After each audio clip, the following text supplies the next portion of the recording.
എന്റെ ഹൃദയത്തിന്റെ ഉടമ. രചന ജാസ്മിൻ കുഞ്ഞോൾ. അവതരണം ഷാഹുൽ മലയിൽ. Editing Faisal C N Nooncheri. മോളെ എന്നെ വിടും. ഞാൻ വിടില്ല. അച്ഛൻ പറയുന്ന ചേച്ചിയോട് ശ്രീയേട്ടനെ മറക്കാൻ. അച്ഛൻ പറയുന്ന വാക്കെന്നാ മാത്രമേ ഞാൻ പിടിവിടുള്ളൂ. ഇല്ല, ഞാൻ പറയില്ല. എന്റെ കുഞ്ഞിന്റെ ജീവിതം ഇല്ലാതാക്കിയിട്ട് നിനക്കൊരു ജീവിതം നേടിത്തരാൻ ഈ അച്ഛന് കഴിയില്ല. എന്നാ പിന്നെ അങ്ങനെ ആവട്ടെ. സോറി അച്ഛ. ശില്പ ഒരു ചിരിയോടെ അച്ഛന്റെ കഴുത്തിൽ പിടിമുറുക്കി. അച്ഛാ! മായ ഒരലസയോടെ കരഞ്ഞുകൊണ്ട് ഞെട്ടി എഴുന്നേറ്റു.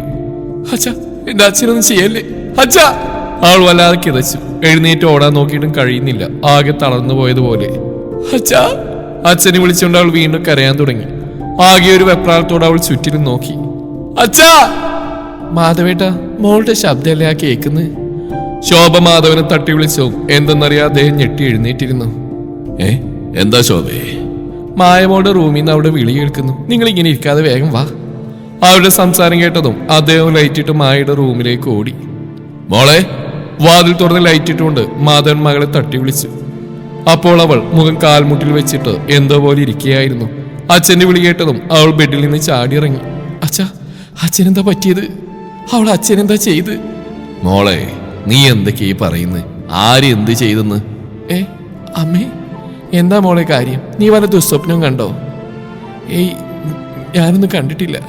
മാധവേട്ട, മോളാകെ പേടിച്ചിരിക്കുക. അമ്മേ, കുറച്ച് വെള്ളം. ശോഭ വേഗം അവൾക്ക് ജഗ്ഗിൽ നിന്ന് കുറച്ച് വെള്ളം എടുത്ത് നൽകി അവളെ ബെഡിലേക്ക് ഇരുത്തി. ശേഷം അച്ഛനും അമ്മയും അവൾക്കരികിലിരുന്നു. എന്താ മോളെ, മോൾക്ക് എന്താ പറ്റിയത്? എന്തെങ്കിലും വിഷമമുണ്ടോ അച്ഛൻ്റെ മോൾക്ക്? ഇല്ല അച്ഛാ, ഒന്നുമില്ല. ഇന്നിവിടെ നടന്ന കാര്യത്തെ ഓർത്താണെങ്കിൽ മോള് വിഷമിക്കേണ്ട. മോളുടെ ഇഷ്ടത്തിനെതിരായിട്ട് ഒന്നും നടക്കില്ല. ഈ അച്ഛൻ നടത്തില്ല. അതേ മോളെ, അച്ഛൻ പറഞ്ഞ പോലെ അങ്ങനെയൊന്നും ഉണ്ടാവില്ല. ശ്രീഹരിമോന്റെ പെണ്ണ് ഞങ്ങളുടെ ഈ മോള് തന്നെയാ. അതിനൊരു മാറ്റവും ഉണ്ടാവില്ല. അച്ഛനോടൊപ്പം അമ്മയും പറഞ്ഞുകൊണ്ടിരുന്നു. വേണ്ട, നീ ഇനി ഒന്നും പറയണ്ട. പ്രാർത്ഥിച്ചിട്ട് കിടക്കാൻ നോക്ക്. ശോഭേ, നീയും കൂടെ മോളുടെ അടുത്ത് കിടക്ക്. ആ മാധവേട്ട, വേണ്ട, അമ്മ എടുക്കണ്ട. അമ്മ എപ്പോഴും അച്ഛൻ്റെ കൂടെ ഉണ്ടാവണം. അച്ഛനെ തനിച്ചാക്കരുത്. അതെന്താ മോളെ? വേണ്ട, അമ്മ അച്ഛൻ്റെ കൂടെ ചെല്ല്. ഞാൻ തനിച്ചിടുന്നോളാം. അച്ഛൻ്റെ ചോദ്യത്തിന് അത്രയും പറഞ്ഞവൾ നിർത്തി. ഈ ശിവ ചേച്ചി ചേച്ചി എന്ന് പറഞ്ഞ ഇടയ്ക്ക് ഇവിടെ വന്ന് കിടക്കുന്ന കാണാം. ഇന്ന് ഈ പെണ്ണും വന്നില്ല. വേണ്ട അമ്മ, ആരും വേണ്ട. അമ്മ അച്ഛനെയും കൂടി പോയി കിടന്നോളൂ. ആ, എന്നാ മോള് പ്രാർത്ഥിച്ചിട്ട് കിടക്ക്. ഒരു വിഷമവും വേണ്ട. താവാടൂ. അവളുടെ മുഖത്തും തലോടി അച്ഛൻ പുറത്തേക്ക് കിടന്നു. അദ്ദേഹത്തിന് പിന്നാലെ അമ്മയും നടന്നു. ഈശ്വര, എന്റെ അച്ഛനെ കാത്തോളണേ. അവർ പോയതിന് പിന്നാലെ കൈ നെഞ്ചിൽ വെച്ച് പ്രാർത്ഥിച്ചുകൊണ്ട് മായ ബെഡിലേക്ക് കിടന്നു. കണ്ണുകളിൽ എവിടെയോ ഉറക്കമൊളിഞ്ഞു കിടപ്പുണ്ടെങ്കിലും എന്തുകൊണ്ടോ അവൾക്ക് രാത്രി ഉറങ്ങാൻ കഴിഞ്ഞില്ല. കണ്ണടക്കുമ്പോൾ അച്ഛന്റെ മുഖവും കരച്ചിലും അവളെ വല്ലാതെ തളർത്തിക്കൊണ്ടിരുന്നു. മാധവേട്ട. എന്താ ശോഭേ? നിങ്ങൾ ഉറങ്ങിയില്ലേ? ഇല്ല, ഉറക്കം വരുന്നില്ല. അത് തന്നെ എൻ്റെ അവസ്ഥ. എന്നാലും നമ്മുടെ മോൾക്ക് എന്തായിരിക്കും പറ്റിയത്? അവൾ എന്ത് സ്വപ്നമായിരിക്കും കണ്ടത്? എന്തായാലും നല്ല സ്വപ്നമല്ലാന്നറിയാം. അതെ, എന്തോ കാര്യമായിട്ട് അവൾ അലട്ടുന്നുണ്ട്. ആരെന്തു പറഞ്ഞാലും പരാതിയൊന്നും ഇല്ലാതെ നിന്നോളൂ എൻ്റെ കുട്ടി. അച്ഛ അച്ഛ എന്ന് അവള് വിളിച്ച് കരയുന്നു. അച്ഛ അച്ഛ എന്ന് അവള് വിളിച്ചിട്ട് കരയുന്നു. അപ്പൊ നിങ്ങൾക്ക് എന്തോ പറ്റിയതായിട്ട് അവൾ കണ്ടത്. അച്ഛനെ തനിച്ചാക്കിരുന്നു പറഞ്ഞു. അപ്പോഴും അത് ഞാനും ശ്രദ്ധിച്ചു. നീ അവളെ പറഞ്ഞു മനസ്സിലാക്കണം. അവൾക്കൊരു സങ്കടം ഉണ്ടാവാൻ പാടില്ല. ഞാൻ അവളോട് സംസാരിച്ചോളാം. മാധവേട്ട് ഉറങ്ങാൻ നോക്ക്. നേരെ ഒരുപാടായി. അതും പറഞ്ഞ് ശോഭ തിരിഞ്ഞിടന്നു. മാധവനൊരു നെടുവീർപ്പോടെ കണ്ണുകൾ അടച്ചു. ആ നിമിഷം അദ്ദേഹത്തിന്റെ മനസ്സിൽ മായയുടെ മുഖം മാത്രമായിരുന്നു.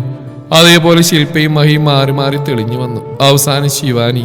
കൂടപ്പിറപ്പുകൾക്ക് വേണ്ടി പഠനം പോലും ഉപേക്ഷിച്ച് ജോലിക്ക് പോകാൻ തുടങ്ങിയതാ എൻ്റെ മോള്. അത് പക്ഷേ ശില്പക്കും മഹിക്കും മനസ്സിലാക്കാൻ പറ്റിയില്ല. ഇനി മുന്നോട്ട് മനസ്സിലാവുകയില്ല. അവർക്ക് രണ്ടുപേർക്ക് അവരുടെ ഇഷ്ടങ്ങള്, താല്പര്യങ്ങള്, അതിലപ്പുറം ഒന്നുമില്ല. പക്ഷേ ശിവമോൾക്ക് എല്ലാം അറിയാം. ചേച്ചി അവൾക്ക് ജീവനുമാ. ചേച്ചിക്ക് വേണ്ടി മൂത്തരോട് സംസാരിക്കുന്ന പോലും അവളാ. തന്റെ മക്കൾ തമ്മിലുള്ള രക്തബന്ധം ഇല്ലാതാക്കില്ലേ ഈശ്വര. മാധവന്റെ ഉള്ളം എന്തിനെന്നില്ലാതെ വിങ്ങിപ്പൊട്ടി. അമ്മ മിണ്ടരുത്. അമ്മ ഒറ്റയാൾ കാരണം ഇന്നലെ ഇന്ത്യയുടെ വായുകളൊക്കെ ഞാൻ കേട്ടത്. ഇനി ഇമാതിരി ഉടായിപ്പോയിട്ട് അമ്മ മുന്നിൽ വന്നു പോരുത്, കേട്ടല്ലോ? അത് ഇന്നലെ തന്നെ ഞാൻ പറഞ്ഞ അമ്മയ്ക്ക് മനസ്സിലായതാന്നുണ്ടോ? ഇതങ്ങനെ ആവില്ല മോളെ. ഞാൻ കാര്യം പറയട്ടെ, നീ ഒന്ന് കേൾക്ക്. വേണ്ട അമ്മേ, ഇന്ദ്രനെതിരെ ഇനി ഒന്നും അമ്മ പറയണ്ട. എനിക്കൊന്നും കേൾക്കുകയും വേണ്ട. അല്ലെങ്കിൽ ഈ കാര്യത്തിൽ അമ്മയുടെ ഒരു ഉപദേശം ഇനി ഞാൻ മുന്നോട്ട് കേൾക്കുകയില്ല. പറഞ്ഞു മനസ്സിലായ അമ്മയ്ക്ക്? അതാണ്.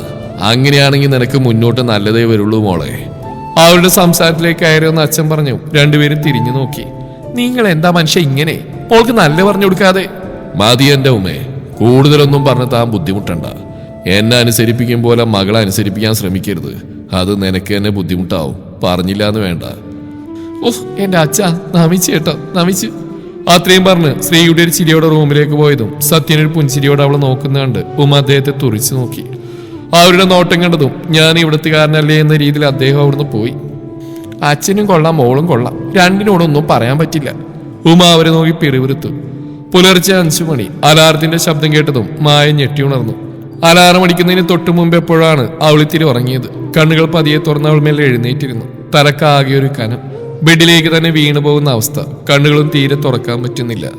എന്നിരുന്നാലും അതൊന്നും കാര്യമാക്കാതെ കണ്ണുമുഖവും അമർത്തി തുടച്ച് പ്രാർത്ഥനയോടെ അവൾ എഴുന്നേറ്റ് വാതിലിനരികിലേക്ക് പതിയെ നടന്നു. വാതിൽ തുറന്നും ബെഡിലിരിക്കുന്ന അവളുടെ ഫോൺ ശബ്ദിച്ചു. തുറന്ന വാതിൽ ചെറുതായി ചാരിപ്പോയി നോക്കുമ്പോൾ ശ്രീഹരിയാണ്. ഒരു പുഞ്ചിരിയോടെ അവൾ കോൾ അറ്റൻഡ് ചെയ്ത് ചെവിയോട് ചേർത്തു. ഗുഡ് മോർണിംഗ് മായക്കുട്ടി. ഗുഡ് മോർണിംഗ് ശ്രീയേട്ടാ. ശ്രീയേട്ടൻ്റെ കുട്ടി എഴുന്നേറ്റോ? എഴുന്നേറ്റു. എന്നാടോ തന്റെ ശബ്ദമല്ലാണ്ട്? സുഖമല്ലേ? ഏയ് കുഴപ്പമൊന്നുമില്ല ശ്രീയേട്ടാ. ഇന്നലെ രാത്രി കുറച്ച് ലേറ്റായിരുന്നു ഉറങ്ങിയപ്പോ, അതിന്റെ ഒരു ക്ഷീണം. തോന്നി. ഇന്നലെ അവിടെ ഇവിടെ നടന്നെല്ലാം ഓർത്തോർത്ത് കിടന്നു അല്ലേ? അത് പിന്നെ വേണമല്ലോ, എന്നാലേ തനിക്ക് സമാധാനമാവുള്ളൂ. അതുകൊണ്ട് എന്തായി? വേദനിപ്പിച്ചവരും സങ്കടപ്പെടുത്തിയവരൊക്കെ സുഖമായിട്ട് ഉറങ്ങി. താൻ എല്ലാവരുടെയും വേദനകൾ ഒരുമിച്ച് കൂട്ടിവെച്ച് ഇന്നലത്തെ ഉറക്കം കളഞ്ഞു. ശ്രീയേട്ടാ വേണ്ട കേട്ടോ. ഞാൻ നിർത്തി. എന്റെ പെണ്ണെ, നീ ഇങ്ങനെ എല്ലാവരും കൂടി ടെൻഷൻ തലയിൽ കയറ്റി വെക്കല്ലേ. ഇല്ല ശ്രീയേട്ടാ, അങ്ങനെയൊന്നുമില്ല. ശ്രീയേട്ട എഴുന്നേറ്റോ? പിന്നില്ലാതെ ഞാൻ നേരത്തെ ഉറങ്ങാറുണ്ട് പെണ്ണേ. അതുകൊണ്ട് നേരത്തെ എഴുന്നേൽക്കുകയും ചെയ്യും. നിന്നെ പോലെ നാട്ടുകാരുടെയും വീട്ടുകാരുടെയും മൊത്തം പ്രശ്നങ്ങളും പ്രയാസങ്ങളും തലയിലേറ്റി വെച്ചിട്ട് കിടക്കാറില്ല. മനസ്സിലായോടി മായക്കുട്ടി? പോ ശ്രീയേട്ടാ, ഞാനങ്ങനെ ആരെയും ടെൻഷൻ തലയിൽ കൊണ്ട് കിടക്കാറില്ല. മായ കുറുമ്പോടെ പറഞ്ഞു. എനിക്കറിയാം മോളെ, നീ നിന്റെ മാത്രം പ്രശ്നങ്ങളെ കൊണ്ട് നടക്കാറുള്ളൂ എന്ന്. വേണ്ട കേട്ടോ, ഞാൻ മിണ്ടില്ല. നിർത്തി. ഇനി പറ, എന്തൊക്കെയാ വിശേഷങ്ങൾ? എന്ത് വിശേഷ ശ്രീയേട്ടാ? അല്ലെങ്കിൽ ഇന്നലെ രാത്രി മുതൽ ഈ സമയം വരെ എന്ത് വിശേഷം ഉണ്ടാവാനാ? വിശേഷമൊക്കെ നമുക്ക് ഉണ്ടാക്കാടി, നീ ഒന്ന് മനസ്സ് വെച്ചാൽ മതി. അവനൊരു കള്ളച്ചിരിയോടെ പറഞ്ഞു. ശ്രീയേട്ടാ. എന്തോ? അതെ, ശ്രീയേട്ടനോട് ഇപ്പൊ സംസാരിച്ചെന്നാൽ ശരിയാവില്ല. ഞാൻ പോവാ. നിക്ക് വേണേ പറയട്ടെ. ഇപ്പൊ മോനൊന്നും പറയണ്ട. എനിക്കിവിടെ 100 കൂട്ടം പണിയുണ്ട്. എല്ലാവർക്കും പോകാനുള്ളതല്ലേ, ഭക്ഷണം എല്ലാം ഉണ്ടാക്കണം. എന്നാ ശരി, ചെല്ല്. ഇതൊക്കെ കുറച്ചു ദിവസം കൂടി നീ അനുഭവിച്ചാൽ മതി എന്റെ പെണ്ണേ. ഇവിടെ വന്നാൽ ഈ സമയത്ത് നീ എഴുന്നേക്കുന്നത് പോയിട്ട് നിന്നെ ഒന്ന് അനങ്ങാൻ പോലെ ഞാൻ സമ്മതിക്കില്ലടി. നോയിക്കോ. ഓ ശ്രീയേട്ടാ, രാവിലെ തന്നെ നിനക്ക് ഞാൻ തരാടി. ഇപ്പൊ നീ വെച്ചോ. ശ്രീഹരി പറഞ്ഞിട്ട് ഒരു പുഞ്ചിരിയോടെ ഫോൺ കട്ട് ചെയ്ത് മായ പുറത്തേക്ക് ഇറങ്ങിപ്പോയതും എല്ലാത്തിനും സാക്ഷിയായി മാറുന്ന ശില്പയുടെ മനസ്സിൽ മായയോട് ദേഷ്യം ഇരച്ചു കയറി. ആ നിമിഷം മായയെ കൊല്ലാനുള്ള ദേഷ്യമാണ് അവളുടെ ഉള്ളിൽ ഉറഞ്ഞുകൂടിയത്. താൻ ആഗ്രഹിച്ച് നേടാൻ ഏതറ്റം വരെ പോകുമെന്നുള്ള ഒരുതരം ഭ്രാന്തമായ അവസ്ഥയിലായിരുന്നു ശില്പയപ്പോൾ. ചുട്ടുപൊള്ളുന്ന മനസ്സോടെ അവൾ റൂമിലേക്ക് നടന്നു. ശ്രീയേട്ടനിലേക്ക് എത്താൻ ഇനി എന്താ മുന്നിലൊരു വഴിയെന്ന ആലോചനയോടെ അവൾ ബെഡിലേക്ക് കിടന്നു. മതി ചേച്ചി, ചേച്ചിക്ക് വയ്യാത്തല്ലേ? എനിക്ക് എന്തെങ്കിലുമൊക്കെ മതി. വയ്യായിയൊന്നുമില്ല ശിവ, ചെറിയ ക്ഷീണം അത്രയേ ഉള്ളൂ, വേറെ കുഴപ്പമൊന്നുമില്ല. അത് പിന്നെ ചേച്ചി ഇങ്ങനെ പറയുള്ളൂ എന്ന് എനിക്ക് നന്നായിട്ട് അറിയാലോ. എന്ത് അസുഖമാണെങ്കിലും കുഴപ്പമില്ല എന്നൊരു വാക്കല്ലാതെ ഈ വായിന്ന് വരില്ലല്ലോ. ഒന്ന് പോടി, നീ വേഗം കഴിച്ചിട്ട് പോവാൻ നോക്ക്. ചേച്ചി എനിക്കുള്ളും കൂടെ. ഒന്ന് നിൽക്കണം, ഇപ്പൊ കൊണ്ടുവരാം. മോളൊരു 5 മിനിറ്റ് നിൽക്കുക കേട്ടോ, ഞാൻ അവർക്കുള്ളത് കൊടുക്കട്ടെ. അനിയത്തി ശിവാനിയോട് പറഞ്ഞിട്ട് മായ നേരെ അടുക്കളയിലേക്ക് ഓടി. ഉടനെ തന്നെ മൈക്കും ശില്പക്കുള്ള ടിഫിനുമായി അവൾ വേഗത്തിൽ കടന്നു വന്നു. എന്റെ ചേച്ചിക്കൊന്ന് നേരത്തെ എഴുന്നേറ്റതൊക്കെ ഉണ്ടായിക്കൂടെ? എന്നും ഇങ്ങനെ വെപ്രാളപ്പെടണോ? അല്ലെങ്കിൽ രാവിലെ ഒരു ഓട്ടം പതിവാണല്ലോ ചേച്ചിക്ക്. നേരത്തെ എഴുന്നേറ്റുമായി, എന്നാലും അങ്ങോട്ട് എത്തണ്ടേ? അല്ലെങ്കിലും ചേച്ചിക്ക് ഒരു കാര്യത്തിലും ഒരു സ്പീഡും ഇല്ല. അത് പിന്നെ അങ്ങനെയല്ലേ ഉണ്ടാവും മയ്യേട്ടാ. മയ്യെ നോക്കി ശില്പ പറഞ്ഞു. അവരൊന്ന് ചിരിച്ച് പുറത്തേക്ക് കടന്നു. പിന്നാലെ അവളും. മോൾക്കുള്ളിപ്പോൾ കൊണ്ടുവരാട്ടോ. അതും പറഞ്ഞ് മായ അടുക്കളയിലേക്ക് വീണ്ടും കയറി. ശില്പയും മായും പറഞ്ഞു കേട്ടിട്ടും മായക്കൊരു അത്ഭുതവും തോന്നിയില്ല. എപ്പോഴും കേൾക്കുന്നതുകൊണ്ട് സങ്കടവും തോന്നിയില്ല. പക്ഷേ ഹാളിൽ ഇതൊക്കെ കേട്ടുന്ന ശിവാനിയുടെ കണ്ണുകൾ എന്തിനെന്നില്ലാതെ നിറഞ്ഞു. ഇതാ മോളെ, ബാഗിൽ വെച്ചേക്ക്, പിന്നെ മുഴുവനും കഴിക്കണം കേട്ടോ. ചേച്ചിയുടെ ശബ്ദം കേട്ടതും നിറഞ്ഞ കണ്ണുകൾ തുടച്ച് ശിവ മായയെ നോക്കി പുഞ്ചിരിച്ചു. ചേച്ചി ഇത്രക്ക് പാവാവരുത്. ആ പിന്നീട് ചേച്ചിക്ക് എന്നെ ദോഷം ചെയ്യും. നീ എന്താ അങ്ങനെ പറഞ്ഞ്? ഒന്നുമില്ല എൻ്റെ ചേച്ചി, ഞാൻ തമാശ പറഞ്ഞ. ഞാൻ ഇറങ്ങാം കേട്ടോ. ശരി മോളെ, പോയിട്ട് വാ. ശിവയും പോയതോടെ മുൻവശത്ത് വാതിൽ ചാരി മായയുടെ റൂമിലേക്ക് നടന്നു. തീരെ വയ്യ. ഇന്നലെ ഉറങ്ങാത്തതിന്റെ ക്ഷീണം നന്നായി അവളെ തളർത്തിയിരുന്നു. കുറച്ചുനേരം അവൾ ബെഡിലിരുന്നു. ഇന്നിനി ഷോപ്പിൽ പോകാൻ കഴിയില്ല. തലയുടെ ഭാരം ഇതുവരെ മാറിയില്ല. അച്ഛനും ശ്രീമംഗലത്തുകാരുടെ ഓഫീസിലാണ് ജോലി. അച്ഛൻ നേരത്തെ പോയി. അതേപോലെ അമ്മയ്ക്ക് അർജന്റ് എന്തോ മീറ്റിംഗും ഉണ്ട്. അതിനാൽ അമ്മയും നേരത്തെ പോയി. അതുകൊണ്ട് തന്നെ കുറച്ചു കഴിഞ്ഞ് ജോലിയൊക്കെ ചെയ്യാന്ന് കരുതി അവൾ ബെഡിലേക്ക് കിടന്നപാടെ മായ മയങ്ങിപ്പോവുകയും ചെയ്തു. മയ്യേട്ടാ നീ ഇവിടെ മതി. കോളേജിന് മുമ്പിലെത്തിയതും ശില്പ മയ്യെ തട്ടിക്കൊണ്ട് പറഞ്ഞു. ആ എന്താ ഇറങ്ങിക്കോ. അതെ ഇനി എന്താണ് ചെയ്യുക? നിന്റെ മനസ്സിൽ വല്ല പ്ലാനിങ് ഉണ്ടോ? നമ്മളെ പ്ലാനൊന്നും ഏൽക്കുന്നില്ലല്ലോ. ശ്രീഹരീന്ദ്രൻ ഇന്നലെ പറഞ്ഞു പോയി നീ കേട്ടല്ലേ? ഇനി നമ്മൾ എങ്ങനെ നോക്കിയാലും അതിനെയായിട്ടാ ഞാനും ആലോചിക്കുന്നത്. ഇനി എന്ത് ചെയ്യുന്ന എനിക്കും അറിയില്ല. already ഞാൻ കാര്യമായിട്ട് ചോദിക്കാം. ഈ ശ്രീഹരിയത്തിന് വേണമെന്ന് എനിക്കെന്താ ഇത്ര നിർബന്ധം? നല്ല ചുള്ളമാർ നിന്റെ കോളേജിലൊന്നുമില്ലേ? ഇല്ലേ പറ. എൻ്റെ ഫ്രണ്ട്സിൽ ഒരുപാട് പേരുണ്ട്. വിവരവും വിദ്യാഭ്യാസം നല്ല ഗവൺമെന്റ് ജോലിയുള്ളവർ.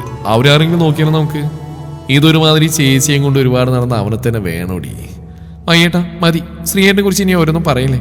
എനിക്ക് വിവരവും വിദ്യാഭ്യാസം നല്ല ജോലിയുള്ളവർക്ക് കിട്ടായിട്ടൊന്നല്ല ഞാൻ ഇതിനുവേണ്ടി വാശി പിടിക്കുന്നത്. പിന്നെ എന്തിനാടി? അതെന്താന്ന് വെച്ചാൽ ശ്രീഹരിനെ എനിക്ക് ഒരുപാട് ഇഷ്ടമാണ്. എപ്പോഴും എൻ്റെ മനസ്സിൽ ആ മനുഷ്യനങ്ങ് തറച്ചു പോയി ഏട്ടാ.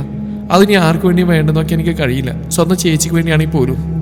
എന്തു വന്നാലും എനിക്ക് ഭർത്താവായിട്ട് ഈ ജന്മം ശ്രീമംഗൽ തറവാടിലെ ശ്രീഹരിയെ മാത്രം മതി. അതിലൊരു മാറ്റവും ഇല്ല. അത്രക്ക് വാശി വേണോ ശില്പ? ഇത് വാശിയല്ല ഏട്ടാ, ഒരിക്കലും ഒടുങ്ങാത്ത ആഗ്രഹം. എന്നാ പിന്നെ നിന്റെ ആഗ്രഹം നടക്കട്ടെ. എന്തിനും ഏതിനും ഞാൻ കൂടെ ഉണ്ടാവും. അത് മതി ഏട്ടാ. ഓഹോ ഏട്ടനും അനിയത്തി ഇവിടെ കഥ പറഞ്ഞിരിക്കുകയാണോ? ഏട്ടാ ശ്രേയ കൂടുതലും സംസാരിക്കണ്ട. ശ്രേയ ചോദിച്ചുകൊണ്ട് അവർക്ക് നേരെ വരുന്നുണ്ട്. ശില്പ മൈ നോക്കി പതിയെ പറഞ്ഞു. അതേ മോളെ ഞങ്ങൾക്കിപ്പോ വീട്ടിൽ നിന്ന് കഥ പറയാൻ സമയം കിട്ടാറില്ലടി. ശില്പ അവളെ നോക്കിയൊരു കളിയായി പറഞ്ഞു. ഓ അങ്ങനെ എന്നാ നടക്കട്ടെ. എന്റെ മഹിയേട്ടാ രാവിലെ മുതൽ ഞാൻ കിടന്ന് വിളിക്കയില്ലേ, ഒന്ന് ഫോൺ എടുത്തൂടെ? സോറിടാ രാവിലെ നല്ല തിരക്കായിരുന്നു അതുകൊണ്ടാ. ഓക്കെ സാരമില്ല, ഇന്നത്തേക്ക് ക്ഷമിച്ച്. എന്നാ ഞാൻ കൂടി ചെല്ലട്ടെ, വൈകിട്ട് വിളിക്കാടി. ശില്പ ഓക്കെ ഏട്ടാ വഴി പോവാം. മൈ അവരോട് യാത്ര പറഞ്ഞു പോയതും ശില്പ ശ്രേയയോട് പറഞ്ഞുകൊണ്ട് മുന്നോട്ട് നടന്നു. ശില്പ പറയ്. അല്ലടി ഇനി എന്ത് ചെയ്യും? ഞാൻ ആലോചിച്ചിട്ടൊരു വഴിയും കാണുന്നില്ലടി. വീട്ടിലെ അവസാനമാക്കിയെന്നുള്ള മുത്തശ്ശൻ്റെ തീരുമാനം വന്നു. ഇനി അതേ നടക്കുള്ളൂ. അതിനെതിരെ ആരെങ്കിലും പ്രവർത്തിച്ചാൽ അവർ പിന്നെ തറവാട്ടിൽ നിന്ന് പുറത്താ. അതുകൊണ്ട് ആ ഭാഗത്തേക്ക് ഇനി എന്തെങ്കിലും പറഞ്ഞിട്ട് പോകാൻ പേടിയാ മോളെ. ശില്പ എല്ലാം കേട്ടൊന്ന് മൂളി. എന്ത് നിന്റെ മനസ്സിലൊന്നുമില്ലേ? അതൊക്കെയുണ്ട്. എന്ത് എന്നോടുകൂടെ പറയാൻ ശ്രേയ, സമയമായിട്ടില്ല. ഇനി നീ വീട്ടിൽ എൻ്റെ കാര്യം പറഞ്ഞ പ്രശ്നം ഉണ്ടാക്കേണ്ട. ഇനി കാര്യങ്ങളൊക്കെ ഞാൻ നോക്കിക്കോളാം. അതെങ്ങനെ? അതൊക്കെയുണ്ട്. നീ കാത്തിരുന്ന് കാണു പെണ്ണേ. നീ ഇനി അവർ പറയുന്ന കാര്യങ്ങൾ കേട്ട് നല്ല കുട്ടിയായിട്ട് എല്ലാവരോടും പെരുമാറുക. ഇനി എൻ്റെ ഊഴ. ശില്പ ഒരു ചിരിയോടെ ശ്രേയയുടെ കവിളിൽ തട്ടിക്കൊണ്ട് പറഞ്ഞു. വാ പോവാം. ശില്പ പറഞ്ഞുകൊണ്ട് ശ്രേയയുടെ കൈകൾ പിടിച്ച് കോളേജ് വരാന്തയിലേക്ക് കയറി. അപ്പോഴും ശില്പ എന്തായിരിക്കും ചെയ്യാൻ പോകുന്നതെന്ന ചിന്ത ശ്രേയയുടെ മുഖത്ത് നിഴലിച്ച് കണ്ടു. മോളെ ഇനി നിനക്കൊന്ന് ഊഹിച്ചെടുക്കാൻ പോലും കഴിയാത്ത ഞാൻ ചെയ്യാൻ പോകുന്നു. മനസ്സിൽ മൊഴിഞ്ഞുകൊണ്ട് ശില്പ പറഞ്ഞതും അവളുടെ ചുണ്ടിലൊരു ഗൂഢമായ പുഞ്ചിരി നിറഞ്ഞു നിന്നു.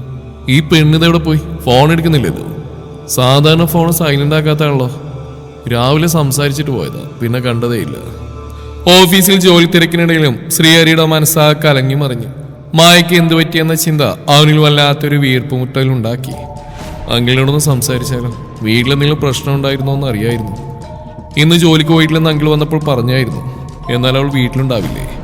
ഇന്നേ വരെ താൻ വിളിച്ചാൽ വിളിക്കപ്പുറത്തുണ്ടാവുന്ന പെണ്ണിന് ഇതെന്ത് പറ്റിയെന്നാവോ? അവന്റെ മനസ്സ് എങ്ങും നിൽക്കാതെ പാറി പറന്നു. അങ്കിളിനോട് ചോദിക്കണ്ട, പേടിക്കും. ഒന്ന് അവിടെ വരെ പോയാലോ? എന്നാലേ ഒരു സമാധാനം ഉണ്ടാവുകയുള്ളൂ. ശ്രീഹരി വേഗം സ്വിച്ച് ഓഫ് ചെയ്ത് ഫോണും കാറിന്റെ കീയും എടുത്ത് പുറത്തിറങ്ങി. ഏട്ടാ ഇതെങ്ങോട്ടാ? പെട്ടെന്ന് ഇന്ദ്രന്റെ ചോദ്യത്തിൽ എന്തു പറയുമെന്ന സ്ഥിതിയിലായി ശ്രീ. ഞാനൊന്ന് പുറത്തു പോയിരാം, ഒരത്യാവശ്യം. പെട്ടെന്ന് വരാം. ഞാൻ വരണം ഏട്ടാ. ആരും എപ്പോഴാണ് കണ്ടി ഇന്ദ്രൻ ചോദിച്ചു. ഏയ് വേണ്ടടാ, ഞാനുടനെ വരും. അതും പറഞ്ഞ് ശ്രീഹരി വേഗത്തിൽ നടന്നു. എന്തോ ഒരു പ്രശ്നമുണ്ട്. അവന് പോക്കേണ്ട ഇന്ദ്രന്റെ മനസ്സ് പറഞ്ഞു. എന്തിനേലും തന്നോട് പറയുന്നതാണല്ലോ, ഇതൊന്നും പറയാതെ. പെട്ടെന്ന് വരാന്ന് പറഞ്ഞിട്ടുണ്ടല്ലോ, നോക്കാം. അവൻ പറഞ്ഞുകൊണ്ട് തന്നെ ക്യാബിനിലേക്ക് നടന്നു. ഇവിടെ ആരുമില്ലേ? ഓയ് അയ്യോ ഇന്ന് ബുധനല്ലേ, എല്ലാവരും പോയിട്ടുണ്ടാവും. ഞാൻ എന്ത് വരവാ വന്നേ? പക്ഷെ മായ ഇവിടെ ഉണ്ടെന്നല്ലേ അവള് പറഞ്ഞു. എന്നിട്ട് എവിടെ? ഇവൻ പ്രശാന്ത്, മായയുടെ അച്ഛന്റെ പെങ്ങൾ, സരോജിനിയുടെ ഒരേ ഒരു മകൻ. അത്യാവശ്യം തല്ലും പിടിയും കള്ളും കഞ്ചാവും പെണ്ണുപിടിയും അങ്ങനെ നല്ല നല്ല കാര്യങ്ങളൊക്കെ കൈവശമുള്ളവൻ. അമ്മാവന്റെ മക്കളിൽ ഒരാളെങ്കിലും കെട്ടണമെന്ന് പറഞ്ഞ് നടക്കുന്നവൻ. കൂടുതൽ താല്പര്യം മായയോടാണ്. ആ കാരണം കൊണ്ട് തന്നെ മായ കെട്ടിച്ചേരുമോ എന്ന പല്ലവിയുമായി ഇടയ്ക്കിടെ വീട്ടിൽ കയറി ഇറങ്ങുന്നുമുണ്ട്. ഇപ്പൊ കുറച്ച് നാളായിട്ട് ആൾ ഈ വഴിക്ക് വരാറില്ല. ഇപ്പോൾ വന്നതിനെ ശില്പയുടെ നിർദ്ദേശം അനുസരിച്ചാണ്. അവൾക്കാണല്ലോ ഇപ്പൊ മായ ഒരു തടസ്സമായിട്ടുള്ളത്. എന്നാൽ ഇവളിത് എവിടെ പോയി? പ്രശാന്ത് സിറ്റ് ഔട്ടിലേക്ക് കയറി മുൻവശത്തെ വാതിൽ പതിയെ തള്ളി. വാതിൽ ലോക്കലല്ലോ, അപ്പൊ ഇവിടെ ആളുണ്ട്. അടുക്കളയിലാവും. അവൻ ശബ്ദം ഉണ്ടാക്കാതെ ഹാളിൽ നിന്ന് അടുക്കളയിലേക്ക് നടന്നു. പക്ഷെ അവിടെയൊന്നും ആരുമില്ല. എല്ലാം അലങ്കോലമായി കിടക്കുന്നു. മായ എവിടെ പോയി? വീണ്ടും അവൻ ഹാളിലേക്ക് തന്നെ കടന്നു. അപ്പോഴാണ് കുറച്ച് മാത്രം ചാരിയ വാതിന്റെ ഇടയിൽ കൂടെ 2 കാൽപാദം കണ്ടത്. ഓഹോ, ആള് ഇവിടെ തന്നെയുണ്ട്. അവനൊരു പുഞ്ചിരിയോടെ റൂമിന്റെ അരികിലേക്ക് ചെന്നുകൊണ്ട് വാതിൽ തുറന്നു. അപ്പോൾ കണ്ട കാഴ്ച അവന്റെ ഉള്ളിൽ വല്ലാത്തൊരു ഉണർവ് പകർന്നു. ഒരു കുഞ്ഞിന്റെ നിഷ്കളങ്കതയോടെ മായ കിടന്നുറങ്ങുന്നു. മയക്കത്തിലെപ്പോഴോ തെന്നിമാറിയ ചുരിദാറിന്റെ വിടവിലൂടെ കണ്ട അവിടെ വയറിൽ അവന്റെ കണ്ണുകൾ ഉടക്കി. നീ നേരത്തെ ആരോട് സംസാരിച്ചിരുന്നു? ഉച്ചയ്ക്ക് ലഞ്ച് ടൈം ആയപ്പോൾ പുറത്തിറങ്ങിയതാണ് ശില്പയും ശ്രേയയും. ഭക്ഷണം കഴിച്ചു കഴിഞ്ഞ് കോളേജ് കോമ്പൗണ്ടിൽ ഒരു മരത്തള്ളിയിരിക്കായിരുന്നു അവർ. ഞാനോ? പിന്നെ ഞാനാണോ? ഓ, അതെൻ്റെ ഒരു ഫ്രണ്ടാണ് ശ്രേയ. നീ അറിയില്ല? അപ്പം ഞാനറിയാത്ത ഫ്രണ്ടുണ്ടോ നിനക്ക്? അതെന്ത് ചോദ്യം ശ്രേയ? എൻ്റെ കൂടെ സ്കൂളിൽ പഠിച്ച ഫ്രണ്ട്സൊക്കെ ഇല്ലേ? നമ്മളിപ്പോൾ കുറച്ച് കാലമായിട്ടുള്ളല്ലോ ഫ്രണ്ട്സ് ആയത്. ഇത് അതിനു മുമ്പുള്ളതാ. അതൊക്കെ ഉണ്ടാവും. ഞാൻ അങ്ങനെ ചോദിച്ചല്ല. എൻ്റെ കൂടെ നടക്കുന്ന ഈ അടുത്ത കാലത്തൊന്നും അങ്ങനെ ഫ്രണ്ടിനോട് സംസാരിക്കുന്നത് ഞാൻ കണ്ടിട്ടില്ല. അതുകൊണ്ടാ. എന്നോടല്ലാതെ പിന്നെ എൻ്റെ അടുത്തുനിന്ന് മാറിയെന്ന് പതിയെ സംസാരിക്കുന്നു. അതുകൊണ്ട് ചോദിച്ചതാ. അല്ലാതെ നീ കരുന്ന പോലെ മറ്റൊരർത്ഥത്തിൽ ചോദിച്ചൊന്നല്ല. അത് കുഴപ്പമില്ല. നീ പെട്ടെന്ന് ചോദിച്ചപ്പോൾ എന്ത് പറയണമെന്നറിയാതെ പോയി. അതാ അങ്ങനെ പറഞ്ഞ്. ഞാൻ ചോദിച്ചത് എനിക്ക് ടെൻഷനാക്കി സോറിടാ. അതൊന്നും സാലഡി. ഇപ്പം എൻ്റെ ബെസ്റ്റ് നീ തന്നെയാ. നീ കഴിഞ്ഞിട്ടേ മറ്റാരുള്ളൂ. ശില്പ പുഞ്ചിരിയോടെ പറഞ്ഞു. ഒരു പുഞ്ചിരി ശ്രേയയുടെ മൊത്തം വിടന്നു. എന്നാ ക്ലാസ്സിലേക്ക് പോവാം. ശ്രേയയുടെ കയ്യിൽ പിടിച്ച് ശില്പ മുന്നോട്ട് നടന്നു. ഉള്ളിൽ നേർത്ത പൊട്ടിച്ചിരിയോടെ ശ്രീഹരി കാർ റോഡിന്റെ കുറച്ചപ്പുറത്തായി നിർത്തി 4 ഭാഗവും നോക്കി മായയുടെ വീട്ടിലേക്ക് നടന്നു. വീട്ടിലേക്ക് അങ്ങനെ വരാത്തതുകൊണ്ടാണ് അവൻ കാർ അവിടെ നിർത്തിയത്. ഇനി മറ്റുള്ളവരോരൊന്ന് പറഞ്ഞിട്ട് മായക്കും വീട്ടുകാർക്ക് ഒരു പ്രശ്നം ഉണ്ടാവരുത്. വീട്ടുമുറ്റത്തെത്തിയപ്പോൾ മുറ്റത്തൊരു ബൈക്ക് കണ്ട ശ്രീഹരി അമ്പരപ്പോടെ ബൈക്കും വീട്ടിലേക്ക് നോക്കി. മായയുടെ ബൈക്കല്ലേ ഇത്? പിന്നാരുടെയാ? ശബ്ദം ഉണ്ടാക്കാതെ സിറ്റുള്ളിലേക്ക് കയറിയതും മുൻവശത്തെ വാതിൽ തുറന്നിട്ടത് അവന്റെ ശ്രദ്ധയിൽപ്പെട്ടു. അവന്റെ ഉള്ളിൽ എന്തോ ഒരു അപകടം മണത്തതും അവൻ വേഗം അകത്തേക്ക് കയറി. അപ്പോഴാണ് അവന്റെ കണ്ണുകൾ അകത്ത് മുറിയുടെ നേരെ നീണ്ടത്. പതിയെ അവൻ അങ്ങോട്ട് നടന്നു. ഉറങ്ങിക്കിടക്കുന്ന മായയുടെ മുഖം തലോടി ആ മുഖത്തേക്ക് ഒരുത്തൻ മുഖം ചേർക്കാൻ നോക്കുന്നു.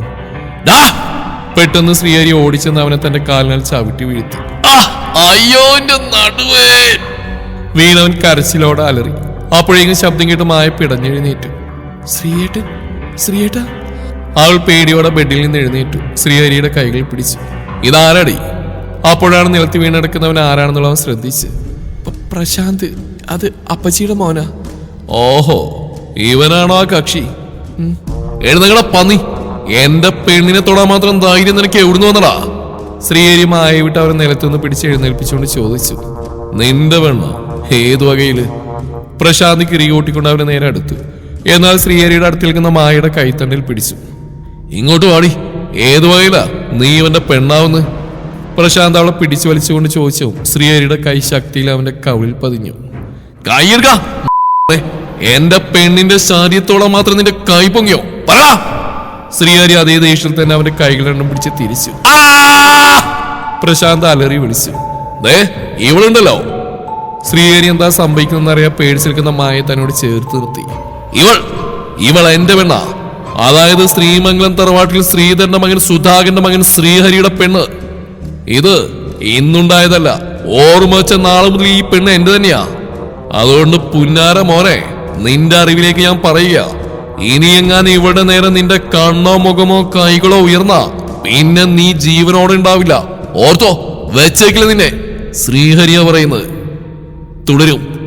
ഈ കഥയുടെ ബാക്കി ഭാഗം നാളെ ഇതേ സമയം.